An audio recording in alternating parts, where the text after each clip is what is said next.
गरुड़ पुराण के अनुसार मृत्यु के बाद की यात्रा। गरुड़ पुराण हिंदू धर्म के 18 महापुराणों में से एक है, जिसमें विशेष रूप से मृत्यु, आत्मा की यात्रा, यमलोक, पुनर्जन्म, स्वर्ग और नरक का विस्तृत विवरण दिया गया है।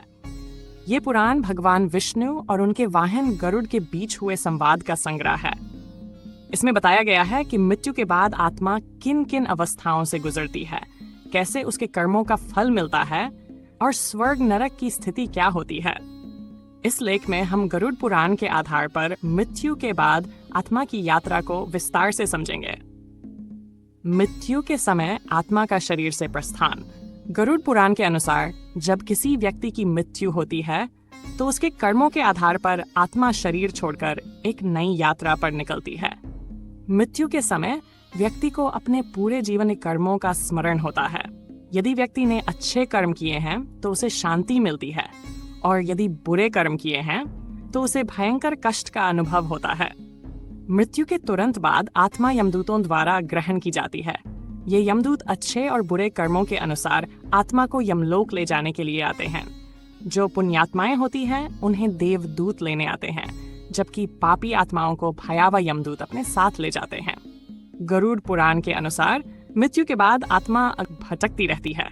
इस समय आत्मा अपने पिछले जीवन से पूरी तरह अलग नहीं होती और उसे परिवार के प्रति मोह रहता है।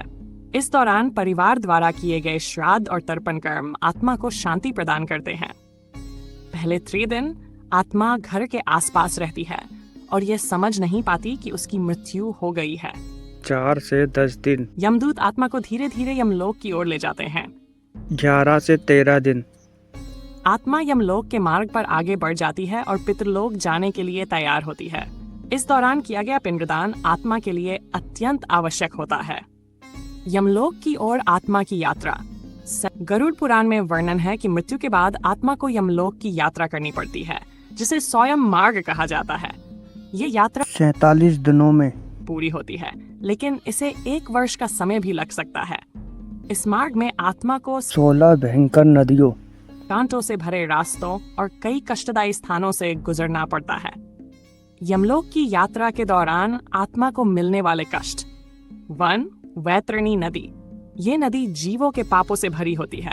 इसे पार करना बहुत कठिन होता है, लेकिन यदि आत्मा के परिवारजन गंगा जल, तर्पण और दान करते हैं तो इसे पार करने में सहायता मिलती है। भयानक जीव जंतु। मार्ग में भयंकर पशु पक्षी आत्मा को डराते हैं और उसे कष्ट पहुंचाते हैं। भूख और प्यास। आत्मा को यात्रा के दौरान अत्यधिक भूख और प्यास लगती है। पिंडदान और जलदान करने से आत्मा को इस कष्ट से राहत मिलती है। यमदूतों की यातना। यमदूत पापी आत्माओं को दंडित करते हैं और उन्हें उनके बुरे कर्मों का स्मरण कराते हैं। ये पूरी यात्रा आत्मा के कर्मों पर निर्भर करती है। यदि आत्मा पुण्यवान है तो ये यात्रा सुखद होती है, लेकिन यदि पापी है तो अत्यंत कष्टदायक होती है। यमलोक में चित्रगुप्त द्वारा कर्मों का लेखा जोखा।